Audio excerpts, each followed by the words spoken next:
अनंत कोटि ब्रह्मांडर नायक कल्याण कल्पद्रुम पद्म पलाशलोचन अगतिर अगति अकर्तार कर्ता अद्रष्टार द्रष्टा अस्रष्टार स्रष्टा प्रभु जगन्नाथ कर अचिंत्य अगम्य अदृश्य पदपंकजे शतकोटि भूमिष्ठ प्रणाम। प्रभु कर जगतर नाथ जगन्नाथ प्रभुंकर तत्व अनंत तत्व से अनंत तत्वर अंत न थाए। जो प्रकार सूर्यंकर उदय न थाए कि अस्त न थाए,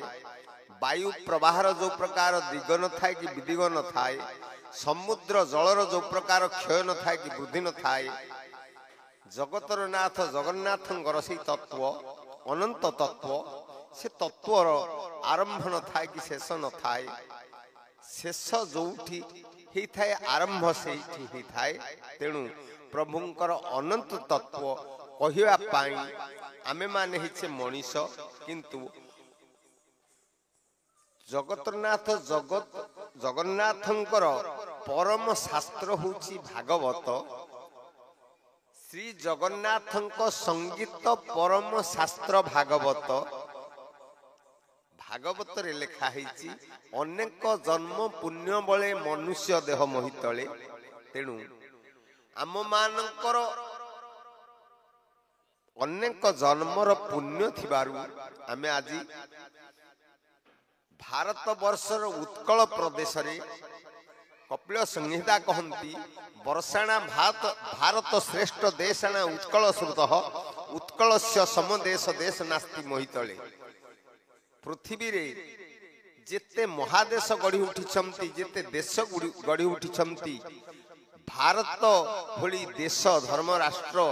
भारत वर्ष मध्य उत्कल प्रदेश आमर ओडिशा प्रदेश भली माटी आउ कोठी नाही। तेणु करी आमर उत्कलीय कवि लिखिछंती उत्कल जननी गीत पकरी उतार्थ तुम्हंकु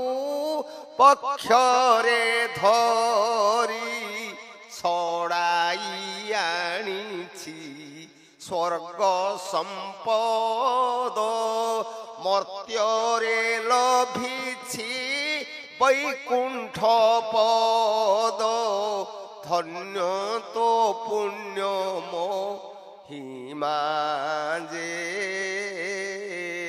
जगत नाथंकु करी रखिअछि पूजार प्रीति प्रतिमा जे। बोल जगतपति जगन्नाथ भगवान कर। तेणु आमे से क्षेत्र रे अनेक जन्मर पुण्य बलरु 84 लाख जोनि भ्रमण करी से दिव्य आत्मा आसी मनुष्य देह को, किंतु मनुष्य देह रे पृथ्वी रे मनुष्य पशु पक्षी कीट पतंग सरीसृप मनुष्य आमे 6 जातिर प्राणी जन्म होइछे सत, किंतु मनुष्य देह रे दिव्य ज्ञानटा देइछंती प्रभु जगन्नाथ जगन्नाथ। तथापि पृथ्वीर उत्कल प्रदेश रे भारतर उत्कल प्रदेश रे आमे माने जन्म होइछे। आमर आउ टिके अधिक किछि पुण्य अछि। जो धर्म बोलियार आमर केते जन्मर पुण्यर बल थिबारु आमे मनुष्य ही जन्म होइछे। पुनी परम शास्त्र भागवत को आमर पूर्व परंपरा पीढ़ी आपणे नै छंती प्रभुंकर से परम तत्व भागवत। आमे पुनी प्रतिदिन अभ्यास करूछे। ओडिशार प्रति घरे घरे भागवत टुंगी गढ़ी उठिछि। यहा तेणु आमे होछे भाग्यवान। आ जगतनाथ जगन्नाथंकर जो अनंत तत्व रे आमे जड़ीभूत होइकी रहिछि। प्रभु होछंती इच्छामय। से भागवत रे कहिसंती करी कराउ थाए मुहि मोबिनु अन्य गति नाही। तेणु आमे ताको आपणे नैचे यह सत्य। ता नही थिले आजी हमर केते बेलु आरंभ हलानी पुनी समय 7टा 8टा हलानी 10टा हे जिवो। प्रभुंकर ई जो विचित्र माया विचित्र लीला से लीला रे आमे रहिछे किंतु आम जीवन काल रे गीता लेखा हिची अंत काले समामे एवं सोरेन मुक्ता कलेबरम जप्रयाति समद भाव जाति नात्रत संशय। तेणु आमे माने प्रभु जगतरनाथ जगन्नाथंकु मन वचन कर्तव्य रे बिल्कुल उत्कलिय माने भूलिबा नहीं। प्रभुंकर से परम शास्त्र भागवतरु किछि दि चारि पद हो अध्याय हो आम कर्तव्य अनुजाई आमे ताकू आपणे नबा प्रभुंकर कणिकाए निर्माल्य आमे ओडिया माने प्रतिदिन प्रातरु स्नान करि सारला परे कणिकाए निर्माल्य सेवन करिवा प्रभु को भूलिबा नहीं। कवि सुंदर भाषा लिखिछंती हे उत्कलवासी महाभाग्यवान दया करि सुन मोर निवेदन उत्कलर गृह देवता आमर नित्य विराजित महोदधितिर स्वयं जगन्नाथ कुलर देवता स्वयं भगवान जगत करता कृष्ण भगवान विग्रह प्रमाण भागवत ग्रंथे होइछि वर्णन। कस्तूरी थाए मृगर नाभिरे जानी न पारि से दौड़े भ्रमरे तथापि न पाई कस्तूरी संधान अजथारे भ्रमी हराए पराण। आज आमे सेही परिमति भ्रम होई जगन्नाथ कथा मने न चिंतई आम पाई प्रभुंकर से उदय अस्त जुगर परिवर्तन जहा हेले मध्य आम मानकु जो उत्कल रे आमे ओडिशा प्रदेश रे जन्म होइछे ओडिया भाषा जानिचे प्रभुंकर तत्व जानिया पाई ओडिया शास्त्र वेदव्यास लिखिथिले भागवत ताको आमे आपणे न पे हमर परंपरा घरे रहिचंती भागवत टुंगी प्रभु जगन्नाथंकर नाम गुण कीर्तन को आमे स्मरण करिवा भजन करिवा पाई जे नवबधा भक्ति श्रवण कीर्तन विष्णु स्मरण पाद सेवन अर्चन वंदन दास्य साक्ष्य आत्मा निवेदन याकु तो आमे किछि आपणे नबा किछि हमकु दूर कथा नुह किंतु आमे आजी से जो परिवेशर प्रकृति परिवेश प्रकृतिर परिवेशर प्रकृति जहा हेलानी समाज रे ता भागवत रे क्लियर लिखा हैछि। वेदव्यास आम मानक पई अष्टादश पुराण लिखिछंती गीता लिखिछंती आमठी ज्ञान देइछंती तथापि आमे टिके मने रखु नाही ताकू टिके मने रखिबा ताहा हेले से जो अंत काल रे प्रभु हमको ये जो प्राणवायु आत्मा जेतेबेले ए घटरू विदाय हेबे निश्चय जगन्नाथ को दर्शन करी हबो। से भागवतंकर नाम को स्मरण करी हबो। तेणु हमर कवि सम्राट उपेन्द्र भंज लिखिछंती सुण कविदे भारत खंड पुण्य धाम जेणु नारायण देही तेणु सेही नाम। पुरुषोत्तम क्षेत्र श्रीक्षेत्र पुणी प्रभुंकर नाम पुरुषोत्तम जगतर नाथ जगन्नाथ से जो समुद्र नाम महोदधि दांडर ना होची पुरी बड़ दांड ई जो संस्कृति प्रभु नेगिरी आमर आमको तांकर चरण तले जन्म देइछंती मनुष्य जन्म आमे बहुत भाग्यवान। तेणु प्रभु को आमे न भूलिबा प्रभु को नित्य आमे मने पके दबा आमर परंपरा आमे जानिछे आमर बापा माँ किबा जेजे बापा गाँ गहली लोक किए प्राणवायु समय हो गला महाप्राण प्रयाण समय मरिया समय हो गला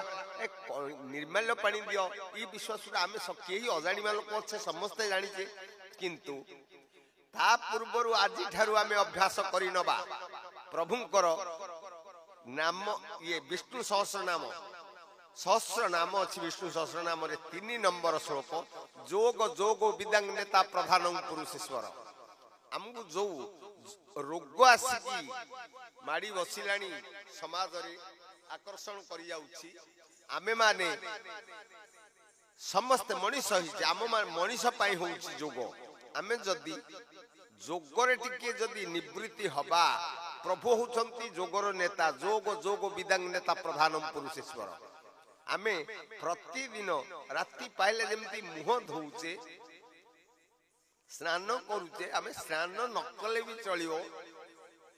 किंतु मुह धोइबा 1 2 2टा सारदबा से जोगरे टिके निवृत्त हे जिबा टिके मन दबा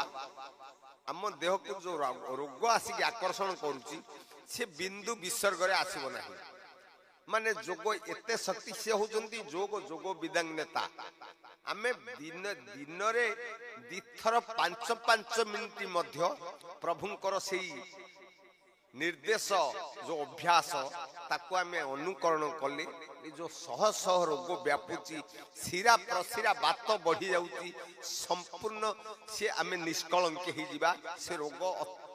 अति चंचल हटिबो मनुष्य समाज किंतु आमे अति अविश्वासी हो जाइछे शास्त्र लिखिछंती आमे आगे कली जुग हिची धर्म संकुचित तपो विरहित सत्यम च दूरगत क्षौणी मंद फला विपत्ति बहुला शास्त्रे तरा ब्राह्मणा लोका स्त्री वसगा स्त्रियोपि चपला पापानुरक्ता जना साधु सिदति दुर्जन प्रभवती पाप प्रवृत्ति कळु आगे आमे जानू जे हा सत्य शास्त्र पढ़ुचे भागवत आमर महाभारत आमर रामायण आमर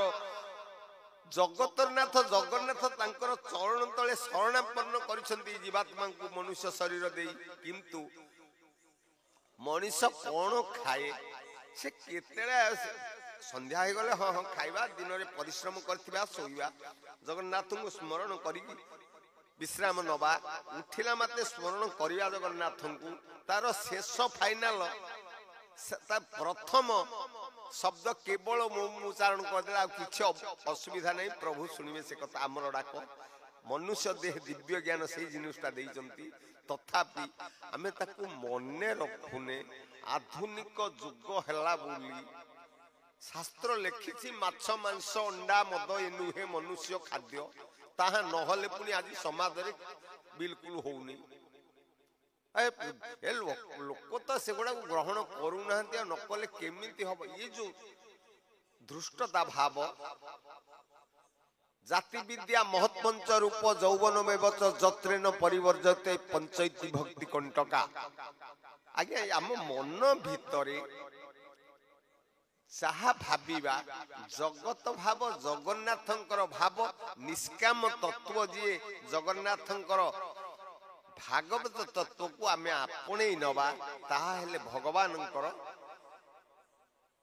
पथरे आमे निश्चय चालिले बोली जानिमा गीता कहिसंती लिखिसंती अथचितं समाधातु न शक्नोसि मैस्तिरं अभ्यास जोगेन ततो मामी छाप्तुं धनजय भगवान कृष्ण अर्जुन को कहिसंती हे अर्जुन जेबे मोठारे मन तोर स्थापिया पाई एकांतर समर्थ नहुई कहे मुही अभ्यास कले मते पाई अभ्यास अटे श्रेष्ठ धन असाध्य परई साधन आज्ञा माने यह सत्य आमे अभ्यास कले कोटा नहब आ मनुष्य जन्म होउची दुख मुक्त जीवन प्राणी जगतर पशु पक्षी कीट पतंग सरीसृप मनुष्य सजातिर प्राणी कि आमे जे मनुष्य श्रेष्ठ मनुष्य देह दिव्य ज्ञान देखि संतोष भगवान जगन्नाथ संतोष होउछंती दिव्य ज्ञानटा देइछंती किंतु आमे ताकू परिचालना करि पारुना है सर्वगमनामाचार प्रथम परिकल्पते आचार प्रभव धर्म धर्मस्य प्रभुरच्युत आज्ञा आमे माने सत कोन से सत को साधन जदि करिवा शास्त्र लिखिछंती सत गोटी कर साधन साधु हेबु जगते तेणु आमे माने जगतनाथ जगन्नाथ आम कोले जानी श्रेय श्रीक्षेत्र को महाभारत लिखा है उत्तर रे चित्रतोला नदी दक्षिण रे ऋषिकुल्या नदी मध्यवर्ती देश को श्री पुरुषोत्तम क्षेत्र कहा जाए महाभारत लिखा है तेणु आमे से क्षेत्र रे अच्छे श्रीक्षेत्र रे आम जन्म होइची आमे प्रभु को न भूलिबा ये प्राणवायु ए देहरु गला पर्यंत अंतकाल पर्यंत तेणु प्रभुंकर नाम गुण कीर्तन को टिके स्मरण करुथिबा कर्म करुथिबा ता भितरे जो कलिर कराल चक्र बुलुची टिके जोगरे जदि आज्ञा मन दबा किछि असुविधा नहीं आम लोक समाज रे कथा अच्छी कष्ट कले कृष्ण मिलंती 100% ସତ। ଶାସ୍ତ୍ରରେ ଲେଖା ହେଇଛି ସବୁଠାରେ ପୁରୀ ରହିଛ କେହି କେବେ ନ ଦେଖେ ଯୋଗାଭ୍ୟାସ ବେଳେ ଯୋଗିଏ ଦେଖିଥାନ୍ତି ପ୍ରତ୍ୟକ୍ଷେ। ମୋର ଗୁରୁଜନ ମଣ୍ଡଳୀ, ଗୁରୁଜନ ଭାଇ ମାନେ, ମୋର ଆଜ୍ଞା ମାନେ, ମୋ ମା ମାନେ, ଏ କଥାଟା ସମ୍ପୂର୍ଣ୍ଣ ସତ୍ୟ। ଯେ ପକ୍ଷୀ ଯାଏ ଯେତେ ଦୂର ସେ ଜାଣେ ତହିଁର ବ୍ୟବହାର। ପ୍ରଭୁ ହଉଛନ୍ତି ଅନନ୍ତ କୋଟି ବ୍ରହ୍ମାଣ୍ଡର ନାୟକ। ତାଙ୍କର ତତ୍ଵ ହଉଛି ଅନନ୍ତ ତତ୍ଵ। ସେ ହଉଛନ୍ତି ଯୋଗର ନେତା ଜଗନ୍ନାଥ। ସେ ଭିତରକୁ ଆମେ ମନେ କରି ପହଞ୍ଚିଲେ, କାହିଁକି ନା କଳି ଯୁଗର ମଣିଷ ଗୁଡାକ ଆମେ ନା। କବି ସୁନ୍ଦର ଭାଷାରେ ମହାପୁରୁଷ ମାନେ ଲେଖିଛନ୍ତି, ଧର୍ମ ନୀତିରେ ଚଳି ନ ପାରିଲେ ରାଜନୀତି ଯାଅ ଭୁଲି, ଯୋଗ ସାଧନାରେ ମନ ନ ବଳିଲେ ଭୋଗେ ଦିଅ ଜଳାଞ୍ଜଳି। ଆଜି ସମାଜ କେବଳ ଭୋଗକୁ ଇଚ୍ଛା କରୁଛି ଆଜ୍ଞା, କିନ୍ତୁ ଯଦି ଯୋଗକୁ ଇଚ୍ଛା କରେ, ଏଇ ଯୋଉ ରୋଗ ଆସୁଛି ଆମ ଏଠି ଆସୁଛି, ଯୋଉ ରୋଗ ପ୍ରବେଶ କରୁଛି ଦେହରୁ, ସମ୍ପୂର୍ଣ୍ଣ ସେ ହଟିବେ ସମାଜରୁ। ସେ ଭୂତାଣୁ, ସେ ଜୀବାଣୁ ଶୂନ ହେଇଯିବେ। ଯୋଉ କଳି ପ୍ରାଦୁର୍ଭାବ ଦେଖଉଛି, ଆମେ ମନରେ ଭାବୁଛେ ଜଗତ କହୁଛି, କିନ୍ତୁ ସେଇ ସତ୍ୟ ଧର୍ମ ରତା ନିତ୍ୟମ ତପସ୍ୟା ତୀର୍ଥ ଦର୍ଶନ ଅଗ୍ନିହୋତ୍ରା ପରାଲୋକା ରାଜନ ଯଜ୍ଞକାରିଣ। ସତ୍ୟ ଯୁଗ ନିଶ୍ଚୟ ଆସିବ, ସମସ୍ତେ ସତ କଥା କହିବେ। ଆଜି କଳି ଯୁଗ ଆମ ମାନଙ୍କୁ ହେଇଛି, ଆମ ମାନଙ୍କ ପାଇଁ ହେଇଛି। ଜଗତର ନାଥ ଜଗନ୍ନାଥ ଆମ ଘରେ, ଆମ ବାପାଙ୍କୁ, ଆମ ମାକୁ, ଆମ ବାପାଙ୍କୁ ଆମେ ଜଗନ୍ନାଥ ମନରେ ଭାବିଯିବା, ତାଙ୍କ ପାଦୁଟା ଟିକେ ମୁଣ୍ଡରେ ଲଗେଇ ପକେଇବା, ଆଜ୍ଞା ଇଏ ହଉ ସତ୍ୟ ଆସିକି ପ୍ରବେଶ ଆକର୍ଷଣ କରିଯିବ, ସେଇ ଆଶୀର୍ବାଦ ଆସିଯିବ। ଆଜି ସମାଜ ତାହା ଭୁଲି ଯାଇଛି। ଆଜି ସମାଜ ଯାହା କରୁଛି କଳିର କରାଳ ଚକ୍ର। ଜୀବନ୍ତ ପିତାଙ୍କୁ ଦେଖାନ୍ତି ଠେଙ୍ଗା, ମଲା ପରେ ଅସ୍ଥି ନିଅନ୍ତି ଗଙ୍ଗା। ଜୀବନ୍ତ ପିତାଙ୍କୁ ଉଠାନ୍ତି ହାତ, ମଲା ପରେ ସହସ୍ର ଦଣ୍ଡବତ। ଆଜ୍ଞା ଏଇଥିରେ ମୂଲ୍ୟ କିଛି ନାହିଁ। ତଥାପି ଜଗନ୍ନାଥ ଏତେ ଜ୍ଞାନ ଦେଇଛନ୍ତି, ଏତେ ସୁଯୋଗ ଦେଇଛନ୍ତି ଆମ ମାନଙ୍କୁ, ତଥାପି ତାକୁ ଆମେ ଟିକେ ପାଳନ କରିବା ପାଇଁ ଯଦି ସମର୍ଥ ନହେଲେ, ଜ୍ଞାନ ତ ଦେଇଛନ୍ତି ନା, ଆମେ ପ୍ରଭୁ ଯଦି ଜ୍ଞାନ ଦେଇନଥାନ୍ତେ ଆଜି ଆମେ ଏଭଳିଆ ଉତ୍ସବ କେମିତି ଚାଲିଥାନ୍ତା? ସେ ଜ୍ଞାନ ଦେଇଛନ୍ତି, ଯେମିତି ଜ୍ଞାନ ଦେଇଛନ୍ତି। ସେ ବେଦ ବେଦାନ୍ତ ଲେଖିଛନ୍ତି, ମହାପୁରୁଷ ସୃଷ୍ଟି କରିଛନ୍ତି, ଭାଗବତ ଲେଖିଛନ୍ତି, ତହିଁରେ ସୁନ୍ଦର ଭାଷା ଯେତିକି ଆମେ ବୁଝିପାରିବା। ଅମୃତ ବିନୟ ବଚନ କହି ତ ଶିବ ପ୍ରାଣୀ ମନ, ମଧୁର ସୁରୁଚି ବଚନ ଶୁଣି ହୋ ରସ ସରବଜନ। ଆଜ୍ଞା ଅତି ସାଧାରଣ ଗୋଟେ ଗୋଟେ ପଦ ଆମେ ହସି କରି କଥା କହିବା। ଆମ ଘରୁ ଆରମ୍ଭ କରି ବାପା ମା ଭାଇ ଭଉଣୀ, ଆମ ସାହି ପଡ଼ିଶା ଗାଁ ଗହଳି, ଏ ସାଧାରଣ କଥା ଗୁଡ଼ାକ ଆଜି ସମାଜରୁ ଭୁଲି ଯିବା ଯୋଗୁଁ ଆଜି ସମାଜକୁ ଆସିଛି କଷ୍ଟ। ସେ ଯୋଗ କଣ ସେ କଥାଟା କେହି ଜାଣୁନେ ଆମେ, କିନ୍ତୁ କଥାରେ ଅଛି କଷ୍ଟ କଲେ କୃଷ୍ଣ ମିଳନ୍ତି, ତାହା ସତ୍ୟ। ସବୁଠାରେ ପୁରୀ ରହିଛ କେହି କେବେ ନ ଦେଖେ, ଯୋଗାଭ୍ୟାସ ବେଳେ ଯୋଗିଏ ଦେଖିଥାନ୍ତି ପ୍ରତ୍ୟକ୍ଷେ। ଆମେ ଯୋଉ ଶାସ୍ତ୍ରକୁ ଯିବା, ଜଗତର ଜଗନ୍ନାଥ ବ୍ୟାପିକି ଅଛନ୍ତି ଜଗତ ସାରା, କିନ୍ତୁ ଆମେ ସେ ଯୋଗ ମାଧ୍ୟମକୁ ଗଲେ ତାଙ୍କୁ ଅନୁଭବ ଜ୍ଞାନରେ ଜାଣିପାରିବା, ଦେଖିପାରିବା, କିଛି ଅସୁବିଧା ନାହିଁ। ଆଉ ଦୁଃଖ ବିନ୍ଦୁ ବିସର୍ଗରେ ଦେହକୁ ଦୁଃଖ ଆସିବ ନାହିଁ। ତେଣୁ ଆମର କବି ସମ୍ରାଟ ଉପେନ୍ଦ୍ର ଭଞ୍ଜ ଲେଖିଛନ୍ତି, ଯେଉଁ କ୍ଷେତ୍ର ରାଜ ବିରାଜ ମାନ ଗରୁଡ଼ ଧ୍ୱଜେ, ଶ୍ରବଣେ ଚରିତ ତୁରିତ ଜନ ଦୂରିତ ଗଞ୍ଜେ। ଯୋଉ କ୍ଷେତ୍ରରେ, ଯୋଉ କ୍ଷେତ୍ରର ରାଜା ହଉଛନ୍ତି ପ୍ରଭୁ ଜଗତର ନାଥ ଜଗନ୍ନାଥ, ଯେଉଁ କ୍ଷେତ୍ର ରାଜ ବିରାଜ ମାନ ଗରୁଡ଼ ଧ୍ୱଜେ, से गरुड़ध्वज प्रभु जगतर नाथ जगन्नाथ विष्णु तांकर चरित्र श्रवण करदेले आम मनरू आम हृदय जो मनुष्य जन्मर जेते पाप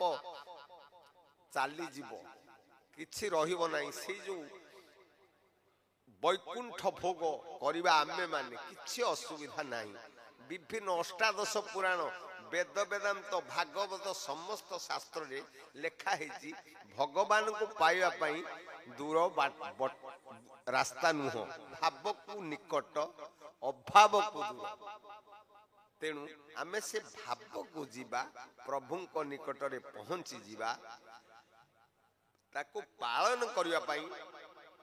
आज्ञा पालन करिया पई आमे जगन्नाथ को पाइबा पई न बेश धारण सिद्धे कारण न तत कथा क्रियइबे कारण सिद्धे सत्य मेतार न संशय।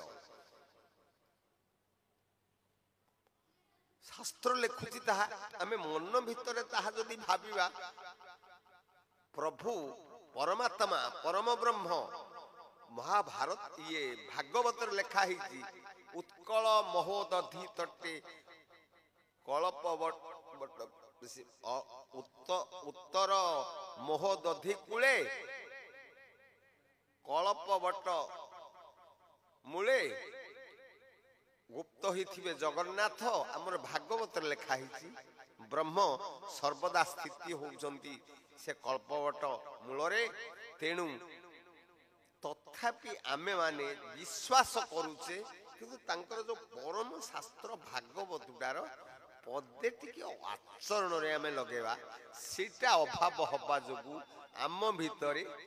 द्वंद्व सृष्टि होउची आम भितरे दुख सृष्टि होउची तेणु आमे से परम शास्त्र भागवत को आस्ते आस्ते टिके आपणे नबा प्रभुंकर कणिकाए निर्माल्य जथा काले जथा देशे जथा जोगेन लभ्यते ब्रह्म स्यात् कृत नैवेद्य मस्नियाद विचार जोठी देखिबा जोठी सुनिबा केवल मन रे रखिथिबा कणिकाए निर्माल्य रे आमे हमर मनुष्य जन्म सार्थक होई जीवो ये जीवात्मा परमात्मा घटे जाई लग निश्चय लागिवो एथिरे अन्यथा नुह तेणु करी आमे माने मनुष्य जन्म माने 84 लक्ष जोनी जलजा 90 लक्षाणी 11 लक्षाणी पक्षिणा स्थावरा 30 लक्षाणी 20 लक्षाणी चतुष्पदा कृमिजा 10 लक्षाणी चतुर्लक्षाणी बानरा तेसा अंते मानव जन्म पुनर्जन्म न लभ्यते आमे सही मनुष्य हेतु जन्म होइछे किंतु मनुष्य देह दिव्य ज्ञान देखि संतोष भगवान या कौन आम टे जाना चेष्टा करिबा अनेक पुण्य करी पूर्वे मनुष्य देह पाई एबे दुर्लभ मनुष्य शरीर जीवंक मध्य अति सार ए देहे समस्त जानई मायारे पड़ी भ्रमु थाई सुकर्म अटई जहार मिलई अमृत आहार तेणु आमे से सुकर्म बोलिबाटा कौन पुणी शास्त्र लिखिछंती प्रत्यत चिंत्यते नित्य विविक्ते हितमात्मान किबा पशु तुल्य बा किनुई सत्पुरुष रीति आज्ञा आमर विवेक को आमे समस्ते निज निजर विवेक को आमे पचारिबा सत कौन मिछ कौन से समस्त हृदय पूरी अच्छी जगन्नाथ सी निश्चय जोटा सत सी अनुभव ज्ञान से हृदय से कहते किंतु आमे कली जुगर मनुष्य सेटा को ग्रहण करूना से मिथ्या जुआड़े असत जुआड़े पाप सियाड़ को गति करुछे कली जुग मनुष्य किंतु नाई आमे सियाड़ को जीवा नहीं प्रभुंकर से आशीर्वाद आसिलानी दुखादनंतर सुख सुखादनंतर दुख चक्रवर्त परिवर्तनते दुखानिच सुखानिच तेणु आमे प्रभुंकर तत्व जानिबा सामने जो कराल चक्र निवर्ती रहिबा प्रभु को आपणे नबा प्रभुंकर परम शास्त्र भागवत को आपणे नबा एठु हमर गोटे आनंद सृष्टि हबो आनंद सृष्टि हेले आम हृदयर जो आत्मा पुरुष निश्चय परमानंद को प्राप्त हे बोल जगतपति जगन्नाथ भगवान जय।